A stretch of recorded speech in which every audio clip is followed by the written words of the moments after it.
আজ আমরা একটি অবজেক্ট কিভাবে এনক্লোজ করতে হয় সেটি দেখা ট্রাই করব। এনক্লোজড বলতে আসলে কোনো একটি অবজেক্টের চারপাশে একটি ক্লোজ পাথ দিয়ে আবৃত করে ফেলা। তো এই অপশনটি ইউজ করার জন্য আমরা এখানে যেই রিবন বার আছে এখানে ট্যাবগুলোর মধ্যে এক্সপ্রেস টুল নামে যে ট্যাবটি আছে সেই ট্যাবে আমরা প্রবেশ করব।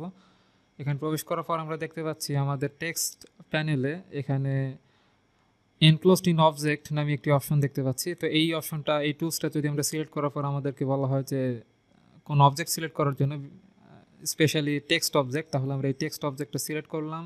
জাস্ট একটি অবজেক্ট, আমরা মাল্টিপল অবজেক্টও সিলেক্ট করতে পারি, বাট আমি একটি অবজেক্ট সিলেক্ট করে ইন্টারফেস করে দিচ্ছি। এরপর আমাদেরকে দেখতে পাচ্ছি আমাদের কমান্ড লাইনে বা কার্সরের পাশেও আমরা দেখতে পাচ্ছি যে ইন্টার ডিস্টেন্স অফসেট ফ্যাক্টর, অর্থাৎ টেক্সটের থেকে আমাদের টেক্সট থেকে যে ক্লোজ পাথটাই দিয়ে আমরা এটাকে এনক্লোজ করবো, সেই পাথ এবং টেক্সটের মধ্যে যে ডিস্টেন্স সেটা আমাদেরকে ইন্ডিকেট করে দিতে বলা হচ্ছে। আমরা 0.5 যে ডিফল্ট ভ্যালু আছে এটাই আমরা এন্ট্রি করে জাস্ট এন্টার করে দিচ্ছি।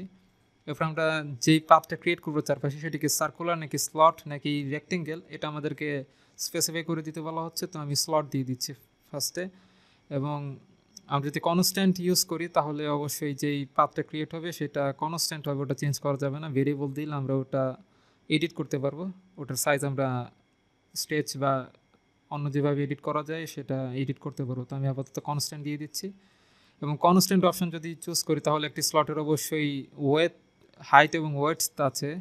এবং আমরা যদি চাই যে কনস্ট্যান্ট শুধুমাত্র ওয়াইডের উপর অ্যাপ্লাই করতে অথবা শুধু হাইটের উপর অ্যাপ্লাই করতে তাহলে আমরা করতে পারি, বাট আমরা বথ দিয়ে দিচ্ছি। তাহলে আমরা দেখতে পাচ্ছি যে আমাদের জাস্ট টেক্সটটা কিন্তু এনক্লোজড হয়ে গেছে। আমরা আরও কিছু অপশন যদি দেখা ট্রাই করি, আমরা আরেকবার এনক্লোজড অবজেক্টটা সিলেক্ট করলাম এবং অবজেক্ট সিলেক্ট করে ইন্টারফেস করে দিচ্ছি।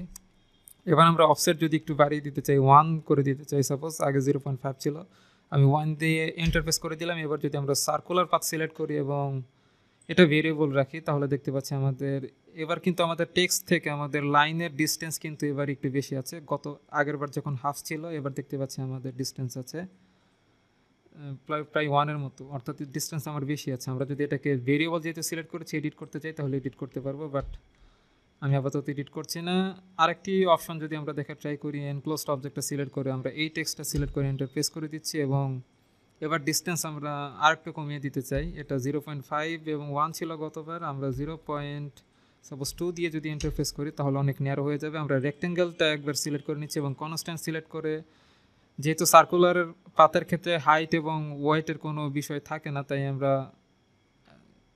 তাই সার্কুলার পাথ সিলেক্ট করার সময় এমন কোনো অপশন আমাদের আসেনি। তবে স্লট আর রেক্টেঙ্গেল পাথের ক্ষেত্রে এই দুটি অপশন আমাদের এক্সট্রা দিতে হবে, এবং আমরা এখান থেকে বথ সিলেক্ট করে দেখতে পাচ্ছি যে আমাদের এবার কিন্তু এই অবজেক্টের চারপাশে যেই টেক্সট এবং ক্লোজ পাথের মধ্যে যে ডিস্টেন্স সেটা কিন্তু আগের থেকে অনেক কমে গেছে।